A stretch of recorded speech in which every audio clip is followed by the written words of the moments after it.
Hello. Today, my group will be discussing Japanese art in the Heian period, and we will be diving into culture and different aspects of the Heian period itself in Japan, and as well as our individual art pizzas. Howdy, my name is Alexander Mandanis and I'm a freshman engineering major. I picked the Heian period in Japanese history because it was one of the most influential in shaping Japanese culture. It was the first real chance the country had to develop its now world popular culture. To truly understand the Heian period in Japan's history, it is first necessary to understand the political and historical context of the country at this time.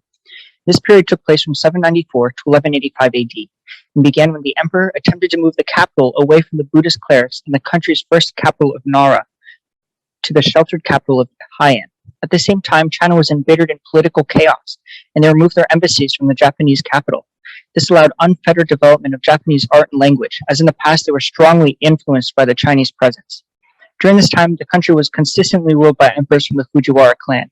While seemingly a peaceful political time, the tensions between the centralized ruling government and the increasingly strong regional warlords bred strong tensions until Taira Kiyomori finally usurped the emperor's power in 1185, ending this period in history.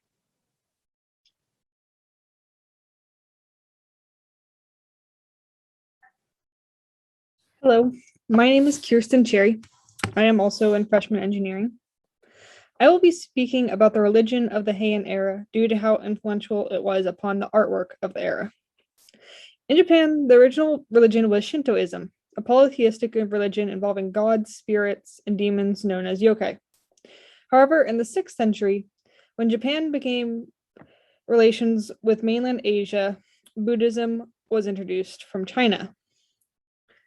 Now, from this time period, most of the surviving historical documents and artworks were made by the nobility, so we cannot accurately extrapolate how exactly the common Japanese citizen during the Heian period worshipped. Nevertheless, the nobility were devout Buddhists. The practice of Buddhism in Japan focused on rituals, prayer, temples, and religious artwork. Over time, numerous styles of Buddhism arose, and the three main ones of the Heian era were the Tendai and the Shugon and the Pure Land Buddhism.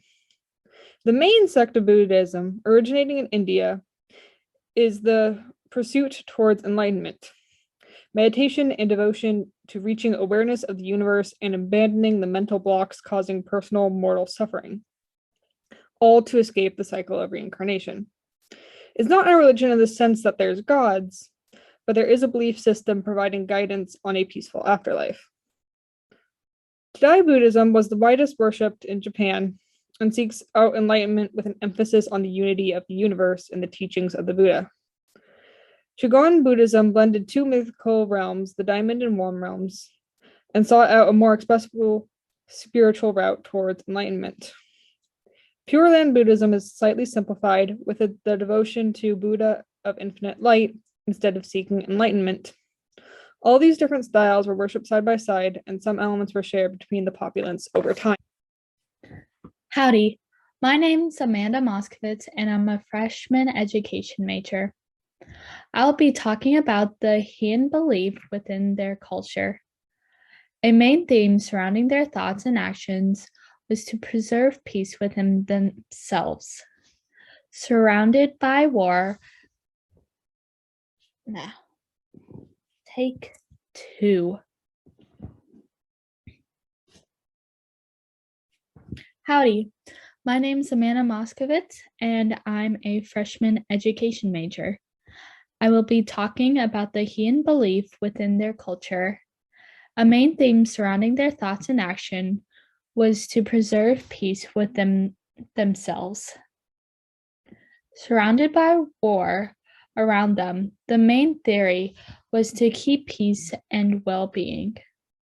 A main factor integrated into their society was the status ranking. Each family had a designated rank, and it followed through with their duties. Most of the time, the rank came from past families and carried throughout generations. This rank would determine what type of clothes you wore and special economic privileges you could endorse. Women and men played different roles in society. The women found were found staying in their homes and not doing many tasks, as the men would always have tasks to complete and kept busy. Even though the women didn't go out very often, they were still expected to have some sort of education. This would look like learning how to write. Reflecting Heian belief throughout society has a close correlation to some societies in the modern time.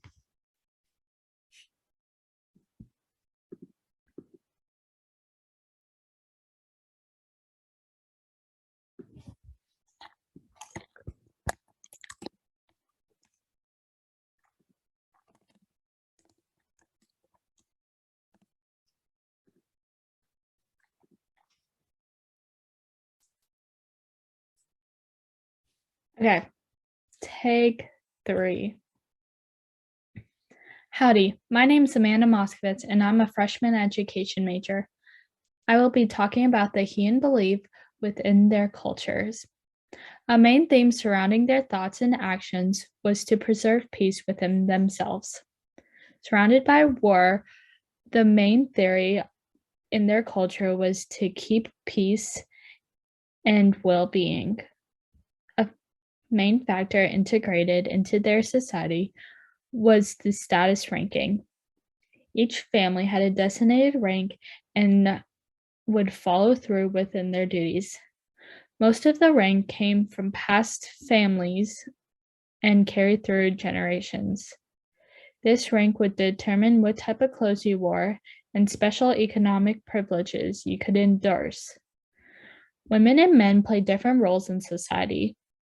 Women were found staying in their homes, not doing many tasks, while the men would always be busy and have tasks to complete. Even though women did not go out very often, they were still expected to have some sort of education. This would look like learning how to write. Heian belief is reflected throughout society and has a close correlation with some societies in the modern times. Howdy, my name is Cody Pumphrey, and I'm a freshman engineering student. So I picked the Heian period because of the fact that the Japanese art to me is very interesting and unique. Some of the favorite parts of the Japanese culture are the amazing buildings and the environment expressed in the paintings, which is just absolutely beautiful to me. So today I want to talk about the artistic culture in the Japanese Heian period. So during this time, Buddhism was starting to spread rapidly over the world, and this included Japan. Throughout this period, you can see major influence of Buddhism over several pieces of art, including the ones we are gonna talk about today. Another major influence in the art of this time is the Chinese.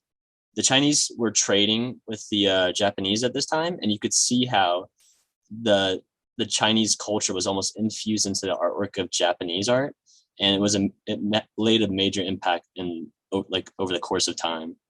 So the next thing I want to talk about is the architecture, and it laid a huge impact as well. So during this time period, the Japanese perfected a style known as Shiden Zukuri. The same influence of this style can be seen in today's buildings, and the buildings today are very unique compared to all other places across the world, which makes Japan very special. Another part of the culture of art during this time was poetry, and they often were making workup poems, which was a famous style during that time, and they used cuneiform, which was almost considered an art form in itself, to write the workup poems. And with all of these distinct art styles during this time period, most people would consider this time period of Japan to be the golden age of art.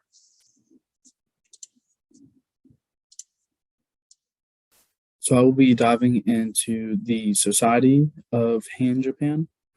So life during Heian Japan was a very different experience based on your gender. So court life was very active and full of emotion.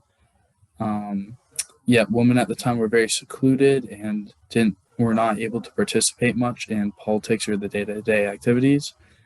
However, both sexes were well educated, which was relevant to the high presence of courting and gestures that were common in Heian Japan, such as exchanging poetry and gifts. And so this romanticism was really central to the Han court, and a lot of these values of beauty and romanticism were expressed in different literature and artwork from the Han period of Japan.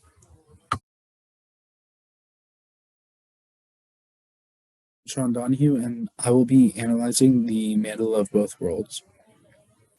So the Mandala of Both Worlds was created in 13th century Han Japan and consists of two mandalas. A mandala is a piece of art consisting of a geometric design, and they are prevalent throughout Asia. Mandalas are symbolic in Hindu and Buddhist cultures and are often used for religious purposes such as rituals, prayer, and meditation. Mandalas traditionally either depict the universe or an internal path away from suffering. So for the Mandala of Both Worlds, there's no official artist for the mandala, but it was created in the 10-day, it is known it was created in the 10-day school of Buddhism. Mandala was created from a hanging scroll consisting of dyed silk that was stitched and was inlaid with small pieces of gold. So the Mandala of Both Worlds consists of two parts, the Womb World Mandala and the Diamond World Mandala. The Womb World Mandala, the one depicted in this slide, is supposed to be set in the natural world and is a more individual religious symbol. Within the piece, we see different geometrical shapes in this pattern of different squares, creating this ring-like structure with different levels to the piece of art. In the center of this mandala is Vairocana, a cosmic Buddha wearing royal clothes and a lotus crown, and is surrounded by 8 other different forms of the Buddha. There are also small flower petals detailed in this center section that symbolizes wisdom within. Along the borders of this painting, there are the 5 different colors separating each section, and these different colors symbolize 5 of the Buddhas, which is knowledges, directions, roots, conversions, syllables, elements, and forms. Right. On to the next slide, we have the sister piece, which is the Diamond World Mandala, which depicts the world in the realm of the Buddha and is viewed as universal and absolute. This serves as the opposite from the womb world, and this mandala serves as a guide towards spiritual practice that can help lead to enlightenment. And so on this Diamond World Mandala, we also see this pattern of lots of geometrical shapes. We see it's separated into these 9 squares, and within these 9 squares, we can see even more shapes within. We see these different patterns of circles and other squares in those. And then even within some of these circles, we can see it's broken down into force with other figurines within. And so the majority of these symbols in each of the squares represent some deity within the Buddhist religion. Yeah, and so traditionally the 2 mandalas would, for the religious practices the mandalas were frequently used for, they would be hung on opposite sides of the temple, and the diamond mandala was hung in the west, and the womb mandala was hung in the east, and it was used for an initiation practice called abhisheka. And during this, new members would toss among other things, they would toss a flower petal onto the womb mandala. Whichever figure it landed on was the entity that they should study and follow through their religious journey.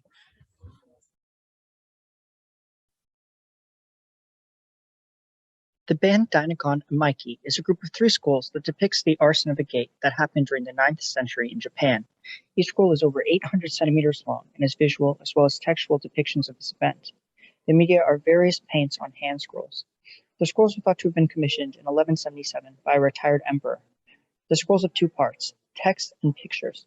The text is believed to have been written by Fujiwara Norinaga, and the pictures drawn by Tokiwa Genji Mitsunaga.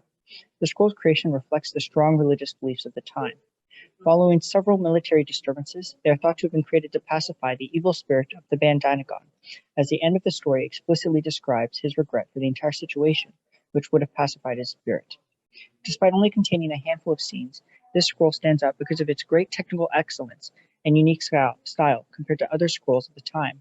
The scrolls are also particularly valuable because they are thought to represent how life was during the Heian period, despite retelling a story that occurred 300 years prior. For the purpose of analysis, rather than examining the entire scroll, which would take a great length of time, we will focus on the important opening scene in Scroll 1 of the fire at the gate. This scene is particularly important because it contains some of the best painted scenes as well as displaying the clothes and lives of the people of the Heian period. One of the most notable details of this work is the use of pigment to emphasize contrast between different parts of the scene.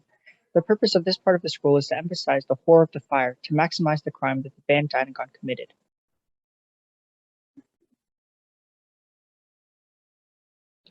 On the one hand, the fire is shown to be dark, with sinister red lines that seem to snake all around.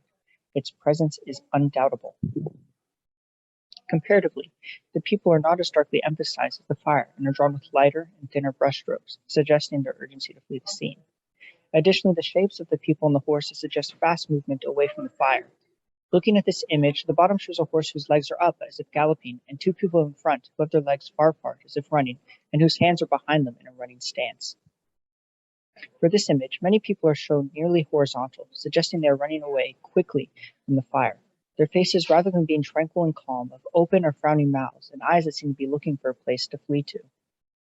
The image at the top right, or this image, shows the people farther from the fire, gazing on it in shock, which again emphasizes the crime. The biggest takeaway from this scene is the overall arc of the bodies and the fire. Throughout the scene, movement is suggested in the way that people and limbs are bent, and the way the fire snakes through the gates. The storytelling styles previously described in this scroll are thought to have been a precursor to medieval Japan's eventual focus on this sort of storytelling style. Not only are the thematic and artistic elements significant, but the specific depictions of character clothing show us the clothing and lifestyles that the people of the late Heian period lived. This scene depicts the panic of both common people and aristocrats alike and reveals the clothing differences between them. In this scene, the women and child running into the building are commoners, as denoted by their bare feet and dull clothing. The people in this scene, however, are clearly aristocrats, as seen by their extravagant robes and headdresses. Additionally, wealthier people seem to have a healthier and more confident appearance in this scroll. Take this scene, for instance. The top characters on horseback are proudly charging forward on horses decked in clothing. Their faces are shown, and the only fear displayed is in their animals. They are aristocrats. However, the man below is one of the lower class, as shown by the straw on his back. This straw depicts a method of carrying items that only people of the lower class at the time did. Additionally, he seems much more frail, and his face is not even shown in the picture. It shows the back of his head as he's running away. In this one part of the scroll alone, many unique artistic elements, like the use of pigment to highlight parts of scenes and the motion of characters through their shape, make the scroll stand out for its time. I will be covering Amida-do Hall, which is commonly known as Phoenix Hall. It was built in the year 1053. The building's commissioner was Regent Yorimichi Fujiwara. Before he inherited the land from his father, Michinaga Fujiwara, the complex originally served as a palace for the Fujiwara family. Yorimichi converted the land into the Buddhist Boyodin temple complex. In 1336, there was a disastrous fire, and this building was one of the only ones to survive. Though the site has undergone renovations, because of its longevity, beauty, and spirituality, it is now a UNESCO World Heritage Site. As a Buddhist temple, there are numerous statues and paintings and other artworks featuring the Buddha and other worship materials, but I will just be covering the architecture. The building exists on a man-made island in the middle of a reflecting pond, surrounded by an elaborate temple complex and with landscaping of a classical Japanese garden. The gardens around the structure is one of the elements originally inspired by China during previous trade and communication. Because the Heian period was largely seclusionist, it allowed for the foreign elements to transform in a uniquely Japanese way, similar in principle to Greece's transition from Orientalizing to the Archaic period. Planned and manicured gardens became immensely popular for associations with nature and harmony and spirituality. From this period of cultural exchange, Buddhism was introduced into Japan and was largely influential within the nobility. In nearly every way, this structure was built to emphasize Buddhism. With the time and geographical range of Buddhism, several sects and styles of worship arose. While originating in China, Pure Land Buddhism also moved to Japan. Pure Land Buddhism is a sect of Buddhism where it is easier to access paradise after death. Rather than seeking out enlightenment, there was a devotion to Buddha Amitabha, the Buddha of infinite light. Its goal is to try to make representations of the Pure Land on earth through temples and gardens. Phoenix Hall was built in this style, being a symbolic representation and connection to the Buddhist Pure Land. In addition to the gardens and the reflecting pond, the design elements that directly connect to natural spirituality is the orientation of the building. The entry doors are aligned with the east and the west, and the widest part of the building is aligned north to south. In a parallel to nature, the roof is also mostly horizontally aligned. The close ties to nature is a hallmark of Pure Land Buddhism and the preferred style of the Japanese nobility at the time. Now, on to the next slide. Shiden-zukuri was the architectural style of the building, in which there exists a large central building with two small buildings on the side connected by corridors. It was a common style among palaces commissioned by the Heian nobility. The layout of the building was likewise inspired by Chinese buildings seen before Japanese seclusionism. Even the roof styling is similar to pagodas and kotos with multi-tiered layers and the iconic eye-catching ornamental tiled roofs. The brackets in the roof style are the elements most clearly inspired by Chinese architecture. The main building has an Iramoya style roof, and the entire structure uses detailed Kawara tiles. An icon of Asian architecture, tiled roofs originated in mainland Asia, and this facet of Japanese architecture was adopted in the same earlier cultural trade. In fact, the building's most famous name came from the phoenix statues on the roof. They are a symbol of the sun and immortality. Elaborate wooden brackets supporting the roofs, known locally as kunimono or Tokyo, came from the Chinese dugong brackets.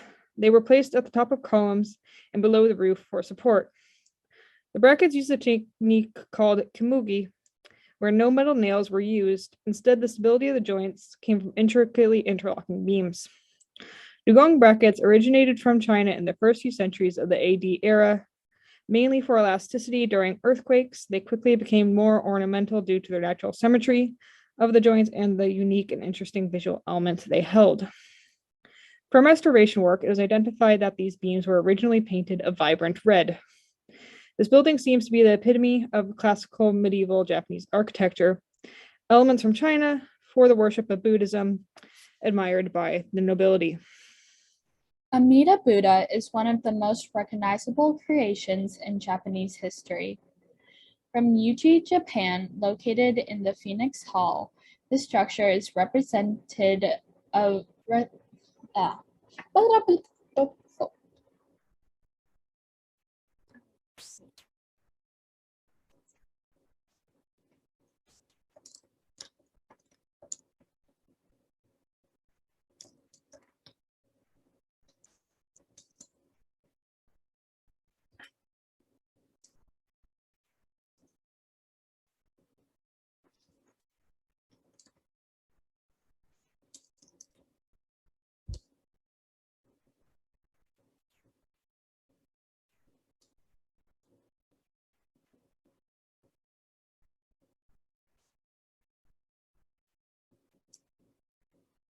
Alrighty. Take 2. Amida Buddha is one of the most recognizable creations in Japanese history. From Uji, Japan, located in Phoenix Hall, this structure is a representation of true beauty in Buddha. The sculpture is 9 feet 8 inches and made out of gold and wood. Created in 1053 by Jucho, he created a realistic form of the Buddha, which is an important figure in Buddhism. The Buddha is a figure people that follow Buddhism worship throughout their lifetime and is a symbol of faith during and beyond living. Buddhism is worshipped throughout the classes, so both citizens and the royal worship the Buddha. The Amida Buddha specifically represents limitless light, which is shown by the way the Buddha is positioned. The Buddha is sitting on top of a seat or throne-like structure. The legs are crossed and the hands are resting in the lap. The hands are creating a circle shape, with the palms up and the thumbs touching the other fingers. This is thought to believe in enlightenment and the ability to rebirth the land. The Buddha is sitting on a flower-like structure with petals coming out from the middle. The Buddha is placed right in the center as if she is being birthed from it. Historians have thought the purpose of the flower was to represent purity. The Buddha has a robe-like material loosely draped over her and is exposing the chest area. There are many details to represent the Buddha is wearing jewelry, as in the detail around the neck and drapery along the ears. This piece also has a dot on the center of the forehead, also known as the urna, which is a popular signature when identifying Buddha in Buddhist culture. Behind the statue, there are thorough designs made out of shimmery gold. With different curves overlapping each other, it creates an exquisite background that complements the sculpture. There are little figures, assuming what are other Buddhas, placed surrounding the main piece. When creating this piece, the artist had a problem surrounding cracking while making it. Due to the different drying rates of the wood, joined block sculpture was created. This process includes adding multiple blocks of wood next to each other, and as a result, minimal cracking within the sculpture. Hi, so I'm going to be talking about the Tale of Genji. And so the Tale of Genji was made at about 10,000-ish, but most people like to say 1008 is the final date. So the paintings were about made 100 years after the novel was actually written. And this was considered the world's first actual novel. It consists of 54 chapters with about 800 Warka poems. And this tale and the Warka poems were written in calligraphy. And everyone during this time period was considered educated if they knew how to write in calligraphy. And it was considered the supreme art of pre-modern East Asia. So the Tale of Genji differed from other written works during this time period because it was actually like imaginative fiction, while everything else was more just considered literature. The tale is often seen as an introduction of the culture and their aristocracy in Japan. So it displayed things like clothing, types of entertainment, daily life, and other essential things that go on in Japan.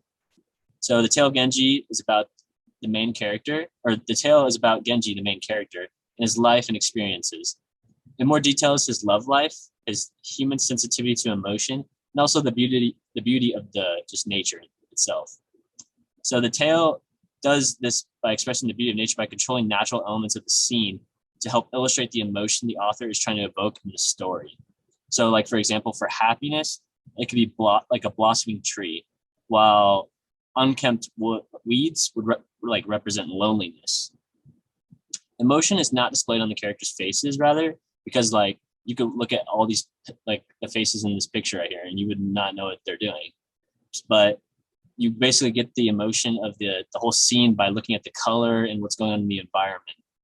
And yeah, so the basic storyline of the book is how Genji starts out being the emperor's son, but his mother dies, so the emperor makes him a commoner. And the tale is about how he slowly gains back his support from the court and gains his power to become a more powerful figure in society. So the story also begins to display Buddhist conviction, and some of the Buddhist ideas present are dukkha, Buddhist clerks, and cremation rituals. So many of the Buddhist rituals are present throughout this tale, and one of the main ones is cremation, and it displays the main idea of Buddhism of the cycle of rebirth. So as one dies, they get rebirthed into another life, which is a main idea in Buddhism. Another way that Buddhism is seen in the tale is how relatable Genji is to Siddhartha Gautama, or the Buddha, which is like the main person in Buddhism. So I have two pieces here. And one is called The Empirical Celebration of Autumn Foliage, and while the other one is Exile to Suma. They're both pieces in the Tale of Genji, and they're painted on colors of scroll, but they're both in different art museums right now. So for the first one on the left, you can see the blossoming tree, the beautiful colors, bright, vibrant. You could definitely get the sense of happiness, or maybe like the energy of like warmth, welcoming, or a happy like sort of setting, right? While the one on the right, you see a dull, more dried out, dark. So you probably get the idea of sadness and like despair almost. So as you can see in these two, you can definitely feel just the energy radiating off the colors and get a sense of how the Tale of Genji's paintings displayed not by the actual people, but the environment, how the emotion was, what the author was trying to depict. So yeah, that is my project of the Tale of Genji. All right, so here is our first list of citations. And here's our second list of all the citations we use. And here is the final section of citations. Thank you very much for viewing our introspection on the Heian period of art in Japan and our descriptions of the Heian period itself and their society and values, as well as the individual pieces of art.